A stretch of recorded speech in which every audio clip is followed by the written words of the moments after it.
Team India और New Zealand के बीच दूसरा टी20 मुकाबला आज लखनऊ में खेला जाना है। रांची में खेले गए सीरीज के पहले टी20 मुकाबले में भारत को न्यूजीलैंड ने 21 रनों से हरा दिया था। ऐसे में करो या मरो की स्थिति में सीरीज में बने रहने के लिए भारतीय टीम के लिए इस मुकाबले में जीत हासिल करना काफी जरूरी है। यह टी20 मुकाबला शाम 7 बजे से खेला जाएगा।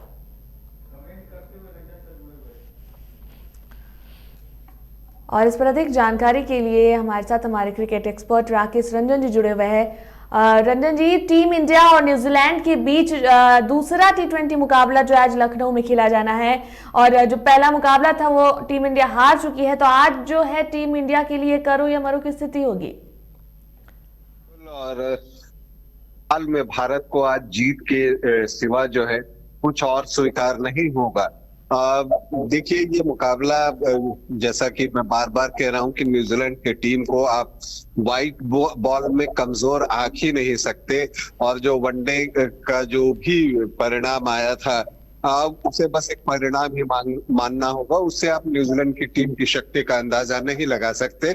और न्यूजीलैंड की टीम जो है वो व्हाइट बॉल फॉर्मेट में बहुत ही खतरनाक टीम है। और खास करके टी20 इंटरनेशनल्स की अगर हम बात करें तो लखनऊ में दूसरा टी20 इंटरनेशनल खेला जाना है। और जो लखनऊ की अगर हम बात करें तो जो यहाँ पर जो मुकाबला होगा उसमें जो है आपको यहाँ पर स्कोर बनेंगे, ये बात सही है।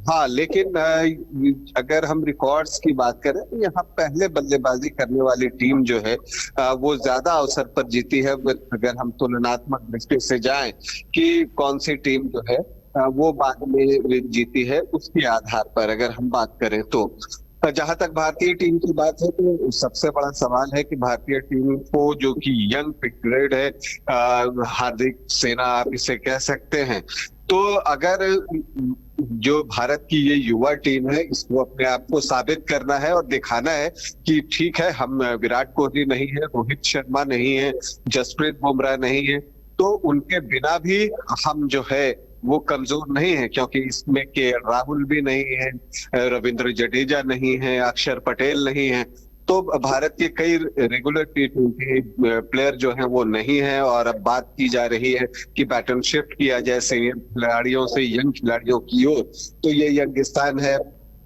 तो इस टीम को अपने आप को साबित करने की जरूरत है।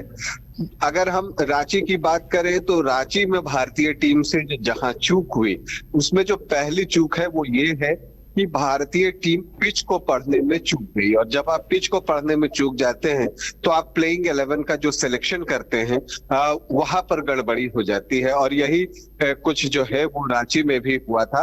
अगर आप समझिए कि किसी एक तेज गेंदबाज की जगह उस मैच में यजुवेंद्र चहल खेल रहे होते तो मैच का परिणाम बदल सकता था, क्योंकि रांची की पिच जो है वो स्पिनर्स को मदद कर रही थी। तो यहाँ पर हम चूक गए। लेकिन अब आज देखना है कि क्या फैसला टीम इंडिया, क्या प्लेइंग 11 में कोई चेंज करती है नहीं करती है। क्योंकि अगर मैं बात करूं तो बाहर में पृथ्वी शॉ भी बैठे हुए हैं, डोमेस्टिक क्रिकेट में उनका प्रदर्शन शानदार रहा है। तो पृथ्वी शॉ को क्या प्लेइंग 11 में जगह मिलेगी? पहले मैच में तो हार्दिक ने मेरे सवाल पर साफ ही मना कर दिया था। उन्होंने कहा था कि गिल खेलेंगे।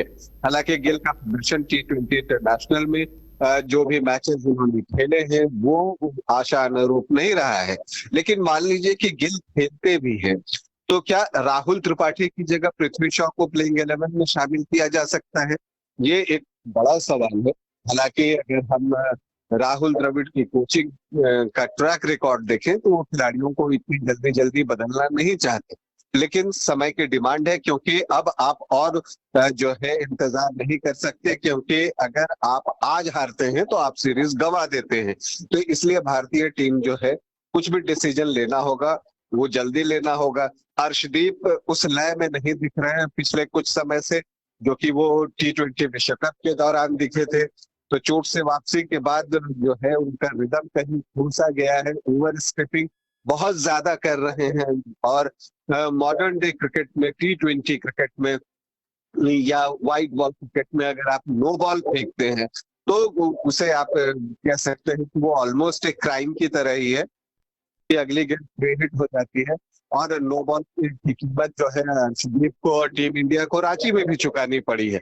तो ये सारी चीजें, तो क्या ऐसी परिस्थिति में जो बिहार के हैं मुकेश कुमार, जो कि बंगाल के लिए रणजी ट्रॉफी खेलते हैं, उन्हें प्लेइंग 11 में शामिल किया जा सकता है? ये सवाल भी है, वो बार बार उठ रहे हैं और उठने भी चाहिए, क्योंकि काफी दिनों से वो बेंच पर बैठे हुए हैं। तो इन सारी चीजों पर वर्कआउट करना होगा और जो मिडिल ऑर्डर है वहां पर रिस्पॉन्सिबिलिटी लेने की जरूरत है। सूर्या ने पिछले मैच में एक शानदार पारी खेली थी, हार्दिक ने के साथ जो उनकी साझेदारी हुई थी रांची में, वो लग रहा था कि हाँ मैच को खींच सकता है। लेकिन जैसे ही सूर्या आउट होते हैं, हार्दिक भी उन्हें फॉलो करते हैं, तो जो सीनियर बैटर्स हैं टीम के, उनको रिस्पॉन्सिबिलिटी लेनी होगी, चाहे सूर्य कुमार यादव हो, चाहे हार्दिक पांड्या हो, और सबसे सीनियर यही दोनों हैं। तो इन दोनों को रिस्पॉन्सिबिलिटी लेकर खेलनी होगी और कोशिश करनी होगी कि जब ये बल्लेबाजी के लिए आते हैं तो वो मैच को 20 ओवरों तक लेकर जाए। तो ये कुछ चीजें हैं जो टीम इंडिया लखनऊ में करना चाहेंगे। वैसे भारतीय टीम किसी भी मामले में कम नहीं है। इस युवा टीम में बहुत सारा टैलेंट है और अगर उस टैलेंट को वो मैच में एग्जीक्यूट कर देते हैं तो कोई आश्चर्य नहीं होना चाहिए कि आज सीरीज जो है वो बराबरी पर आ जाएगी। धन्यवाद रंजन जी हमारे साथ जुड़ने के लिए।